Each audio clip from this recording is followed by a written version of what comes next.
Mais on en est où avec le film Spider-Man 4 avec Tom Holland là? C'est un truc de fou quand même. Si vous posez cette question, elle est totalement légitime et cette vidéo est plus ou moins faite pour vous, parce qu'on va revenir sur les raisons, etc. du fait qu'on n'ait toujours pas de film Spider-Man 4, alors que pour autant, le film Spider-Man No Way Home, sorti le 15 décembre 2021 en France, a été un succès absolu, hein, un carton monumental sur la surface de la planète. Il est rentré dans le top 10 des films les plus rentables de tous les temps au box-office. Il a animé les foules, même s'il y a énormément de choses à redire sur le scénario, qui est bancal, qui est casse-gueule, tout ce que vous voulez. Mais il y avait un truc qui s'est passé avec ce film, un effet de nostalgie, le retour des anciens Spider-Man. Il y a une fibre spéciale qui entourait ce projet, mais mine de rien, il se termine avec un final étonnant. Plus personne se souvient de Peter Parker, on se souvient que de Spider-Man. Qu'est-ce qui se passe? Est-ce qu'il va réussir à retrouver ses amis? Comment il va mener sa nouvelle vie? Toujours pas de réponse en 2025 alors que le film est sorti en décembre 2021. Dans cette vidéo, on va d'abord dans un premier temps aborder les raisons du fait qu'on n'est toujours pas, et que d'ailleurs si vous avez suivi les dernières news, et on va en parler, le scénario n'avance pas trop, en tout cas il est toujours en cours de réécriture, enfin il avance, hein, on est d'accord, il avance, mais ils arrivent jamais à trouver la bonne idée. Donc première partie de vidéo, on essaiera de comprendre pourquoi le film n'est toujours pas dans les bons rails alors que il est en développement depuis 2022. Et puis, dans un second temps, on abordera les dernières rumeurs, news autour de Spider-Man 4 pour savoir et pour déterminer où est-ce qu'il va ce film en fait. Quel est le scénario, quelle est la direction, qui va être le méchant du film, dans quel contexte, enfin voilà. On va d'abord aborder une chose et ensuite on passera à l'autre. Alors, pour commencer en petite introduction, pourquoi ce film est toujours pas sorti, tout simplement, c'est le contexte qu'il faut rappeler. Alors, entre 2021 et 2025, il y a 4 ans. Et le film sortira pas avant 2026, je vous le dis tout de suite, hein, ça fait 5 ans. 5 ans, à l'échelle d'Hollywood, c'est énorme. Alors, on pourrait dire oui, il y a des suites dans le MCU, Doctor Strange, le premier est sorti en 2016, et le deuxième est sorti en 2022, par exemple. C'est pas si rare. Oui, mais là, d'une part, on parle de Spider-Man, qui est le héros le plus populaire de tous les temps, je pense, et d'autre part, on a un succès qui est quand même rare. Pour un film comme l'était Spider-Man No Way Home, il y a peu de films qui ont aussi bien marché, alors que la franchise appartient toujours à Sony, hein, il faut le rappeler, c'est Sony qui a les droits de Spider-Man et qui par accord prête son personnage au MCU, donc c'est pour ça que Sony est très grandement impliqué, même peut-être l'acteur majeur dans le développement des films Spider-Man. Bref, pourquoi on l'a toujours pas dans toutes ces années, 4 ans durant lesquels il s'est passé plein de choses en réalité, en fait, autour du film. Déjà, 2021-2022, je crois que les contrats ont été renégociés, et 3 nouveaux films de Spider-Man, donc avec Tom Holland, Spider-Man 4, 5, 6, ont été officialisés. Et c'était en août 2022 que le film Spider-Man 4 était officiellement en développement, c'est-à-dire que ils commençaient déjà à réfléchir à l'histoire, ils ont engagé les scénaristes ont commencé à bosser dessus, et ça fait quand même longtemps. Août 2022, nous sommes en 2025, c'était il y a très longtemps. Alors qu'est-ce qui s'est passé entre 2022 et 2025? Tout d'abord, première chose, il y a eu Tom Holland qui a fait une pause dans sa carrière. Il avait beaucoup tourné, il était un petit peu exténué, et il voulait se recentrer sur lui. Je vous rappelle qu'il y a eu une addiction à l'alcool, ça a été compliqué côté Tom Holland, hein, il y a eu certaines périodes assez difficiles, donc il a décidé de faire une pause dans sa carrière, ce qui fait que, après Uncharted, on l'a plus trop vu, donc il pouvait pas tourner tout de suite. Donc ceci déjà explique pourquoi, en partie, on n'a pas eu de Spider-Man 4 tout de suite, 1 ou 2 ans après Spider-Man No Way Home.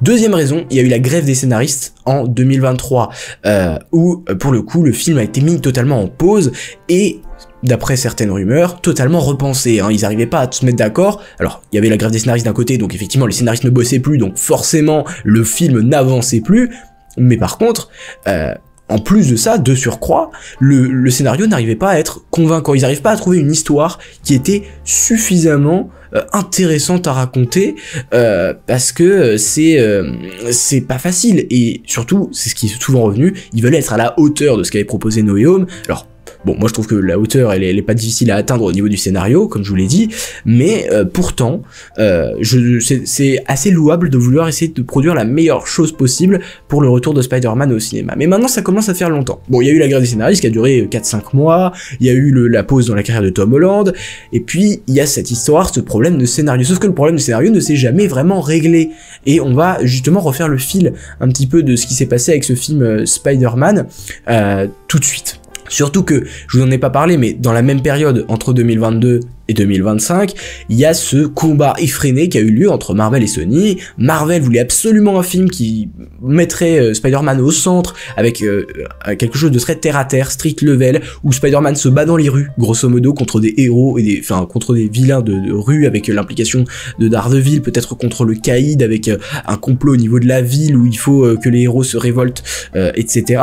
Donc c'est Marvel voulait plutôt un truc comme ça, avec vraiment une histoire où on reviendrait aux bases, au fondement de Spider-Man, tandis que Sony disait mais on a cartonné, et les actionnaires de Sony aussi, et Tom Rothman, le boss CEO de Sony Pictures, se disait mais non en fait, on a cartonné avec le retour de Tobey Maguire, Andrew Garfield, on fait revenir Tobey Maguire, Andrew Garfield, on fait revenir le multivers. Il y avait même eu des discussions qui liaient Spider-Man 4 au SSU, au Sonyverse, même si Sonyverse après Kraven est mort, hein, grosso modo, ils vont le repenser autrement avec des projets sur les alors ça c'est les dernières rumeurs aussi de Daniel RPK, des projets sur les variants de Spider-Man, des différentes versions du multivers, mais je trouve, voilà, donc il y a eu tellement de discussions autour de ce film qu'on se perd en fait.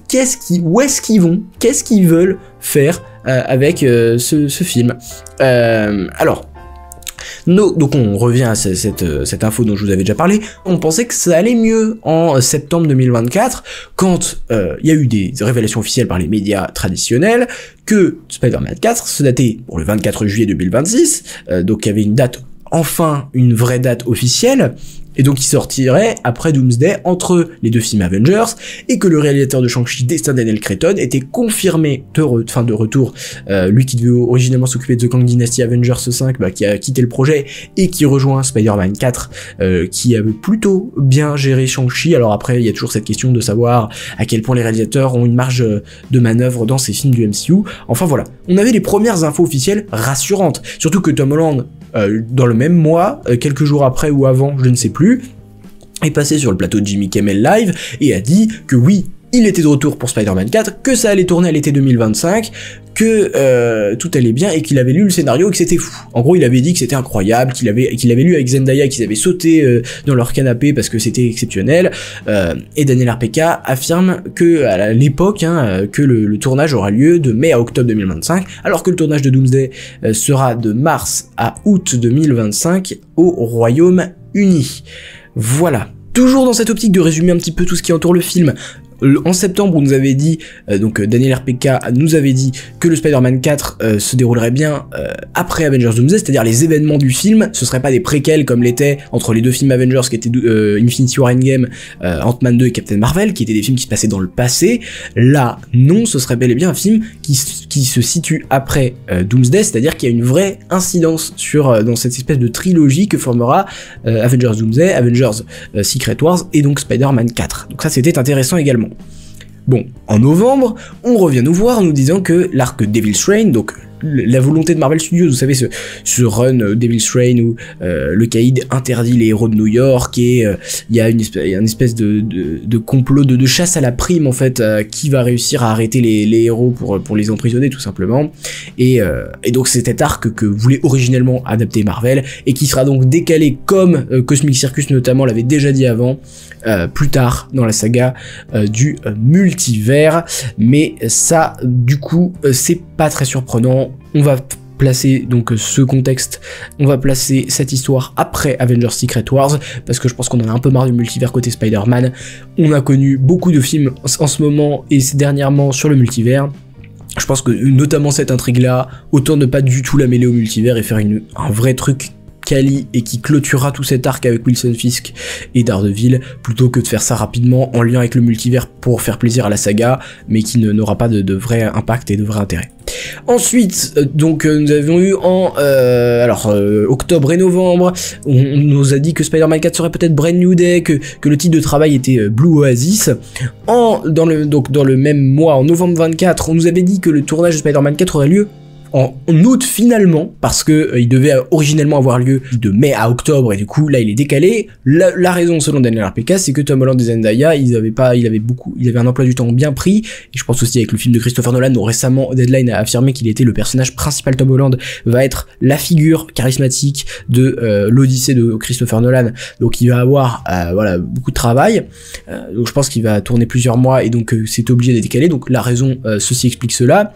Daniel RPK confirme une fois de plus que le film comportera des éléments multiversels et plus d'un vilain. Ça c'était en novembre. En décembre, le scénario de Spider-Man 4 rencontrerait quelques problèmes, tiens dis donc, sachant que il a été lancé en 2022 comme je vous l'ai dit, donc ouais, ça commence à faire en décembre 2024. Les attentes étaient très élevées après le succès de No Way Home, ça c'est un peu ce que je voulais relater précédemment. Feige et Sony se sont sentis obligés d'améliorer la qualité. Daniel RPK a entendu dire que les scénaristes travaillent d'arrache-pied pour retravailler l'intrigue afin de résoudre ces problèmes et d'améliorer l'histoire, c'est tout ce qu'on veut. Une histoire bien cohérente. Après c'est les scénaristes Sommers et l'autre là qui ont fait les trois premiers qui sont pas forcément des miracles scénaristiques, donc je m'attends pas à des étincelles de leur part, mais on sait jamais, pourquoi pas. En décembre 2024, Daniel RPK nous a dit qu'Anna Taylor-Joy, vue récemment dans Furiosa, qui a joué aussi dans The Northman, qui est une actrice talentueuse, qui serait en conversation avec Marvel et Sony pour rejoindre le casting de Spider-Man 4. Alors il y a eu deux thèses hein, sur son rôle, soit Black Cat, qui serait pour moi le meilleur rôle, et puis sinon Gwen Stacy. Moi les deux me vont, et l'actrice colle aux deux rôles, donc dessus pas de soucis. En décembre toujours, Jeff Snyder nous a dit plusieurs choses. Que Marvel Studios était en négociation avec Charlie Cox pour qu'il interprète Daredevil aux côtés de Spider-Man, mais ça c'est une information de très longue date, donc à moins que ça n'ait changé et qu'il y a eu des contretemps. On s'attend à ce que Zendaya apparaisse en tant que MJ, mais son rôle sera assez réduit en raison de son emploi du temps. Ce qui est pour moi plutôt bien, on devrait laisser MJ de côté, c'est fini, elle faisait partie de cette trilogie première où Spider-Man était un peu ce gamin-là. Maintenant je pense qu'il faut passer à autre chose et laisser tout le temps Tom Holland avec Zendaya, bon c'est sympa, c'est mignon, mais on en a un peu marre. Les symbiotes seront introduits, Mephisto pourrait apparaître, et ça c'est plutôt intriguant que Mephisto pourrait apparaître.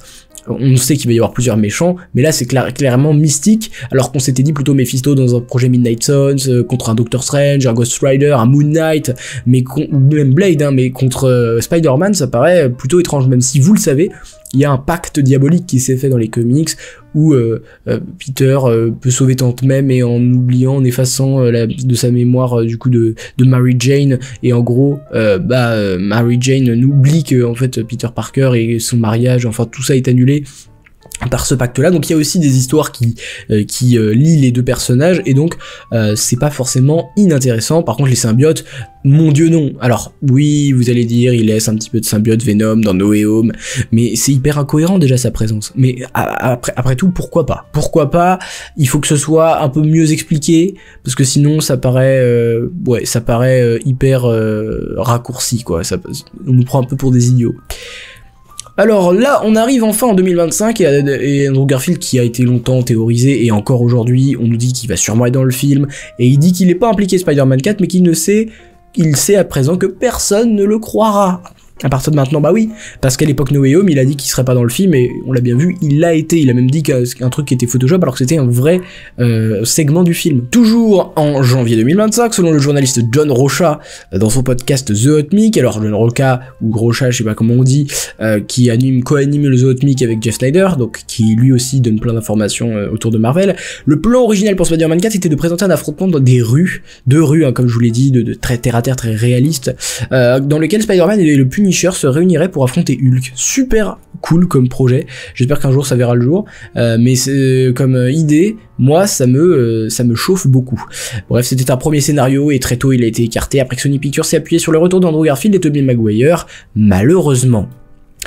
Récemment encore, d'après Daniel RPK, le film aura un nouveau love interest féminin, donc Peter Parker aura un nouveau crush, et on sait pas encore qui c'est, mais devrait bientôt connaître le casting. Alors il y a plusieurs possibilités, même si au cinéma on a déjà eu Liz Allen, on a déjà eu Mary Jane, on a déjà eu plein de personnages. Voilà, vous voyez à peu près tous les love interest de Spider-Man, il en a plein, des héros notamment, mais je pense que ce sera Black Cat. Honnêtement, je pense que ce sera Black Cat, et ce serait plutôt sympathique, encore plus si c'est Anna Taylor-Joy, mais de ce côté-là, c'est pas ce qui va nous intéresser spécialement. Et enfin, la dernière truc récemment qu'on a eu, c'est que, d'après Daniel RPK, l'origine, le film allait être plus réaliste. Marvel Studios et Sony Pictures ont pris un tout autre cap, et plus réaliste. Ça corrobore aussi le fait du Punisher contre Hulk, tout ça qui aurait été très intéressant, puis plus tard Daredevil contre Fisk, mais voilà. En tout cas, ce que je veux dire, c'est que le scénario n'est toujours pas prêt. Actuellement, à l'instant T, le scénario est totalement, pas du tout prêt, et sachant que, alors je sais plus si c'est Jeff Snyder, là je l'ai pas mis ici, mais c'est plus si c'est Jeff Snyder ou Daniel RPK, les deux l'ont dit plus ou moins, que en fait, certes, Tom Holland l'avait dit, et il avait dit que le scénario était fou, qu'il adorait, que c'était le meilleur des Spider-Man, mais en fait, ce qu'il y a, c'est que Kevin Feige n'était pas d'accord. Kevin Feige a trouvé ça nul, et Tom Holland, c'est pas parce que c'est lui qui joue Spider-Man qu'il a des bons goûts cinéma, c'est pas parce que il aime une histoire que c'est forcément une bonne histoire. Kevin Feige, lui, connaît plus ou moins le côté bonne histoire, pas d'histoire. Alors oui, vous allez me dire, il y a eu plein d'échecs, et notamment des scénarios dévastateurs, comme Secret Invasion, par exemple, à tout hasard, mais voilà. Je pense que Kevin Feige doit avoir plus raison qu'à Tom Holland, et du coup le scénario que Tom Holland avait vanté a été totalement changé. Ils sont repartis sur de toutes nouvelles bases. C'était en décembre tout a reparti de zéro, et vous l'avez vu, ils mettent les bouchées doubles pour essayer de sauver l'affaire, mais franchement quand on sait qu'en décembre 2024 ils étaient toujours pas prêts, donc le tournage a été décalé en août, mais alors il y avait aussi un autre truc, c'est que c'est possible que le film sorte pour Noël 2026 à la place de juillet. Alors pour la raison qui est simple, c'est que ils ont déjà décalé le tournage de mai à août, et franchement c'est plutôt pas rassurant, et du coup le film devrait être décalé pendant la période des fêtes de Noël, comme No Way Home en 2021, bah là ce serait en 2026, ouais ça fait bizarre de dire ça, mais ce sera en 2026. Donc je sais pas ce que vous en pensez, mais moi je trouve que ça patine un petit peu quoi. Moi j'aurais bien aimé une histoire street level, une histoire qui impliquant par exemple l'histoire de Punisher et Hulk, elle me fait beaucoup envie en fait. Il y a évidemment cette histoire, celle de Fisk aussi me donne envie, mais bizarrement les symbiotes, même Mephisto, même un ennemi multiversel, alors on va voir comment ça va s'intégrer en fait dans cette trilogie avec les films Avengers, et ça va être intéressant de voir à quel point ils ont réussi à donner une histoire à Spider-Man en tant que héros, enfin, parce que après avoir eu des espèces de tuteurs dans No Way Home avec les deux autres Spider-Man, ou aussi dans le premier avec Robert Downey Jr., Iron Man qui le daronne un peu, mais aussi Mysterio, mais aussi voilà, il y a toujours quelqu'un pour un petit peu le prendre de haut. Le Spider-Man c'est un vrai héros fort qui a pas besoin des autres, et donc c'est là ce qu'on veut voir aussi, et à voir comment ils vont essayer de manager tout ça pour réussir à mettre ça en valeur, tout en faisant un film qui s'inclut dans la saga du multivers entre les deux films Avengers, avec sûrement des variants, parce que c'est ce qu'ils ont poussé à faire, Sony principalement de mon point de vue, et du coup ils ont conclu ce truc que Caïd exit, et ce sera à la fin de la saga du multivers, enfin après la saga du multivers, pendant la saga, j'imagine, ce qui sera peut-être la saga des mutants,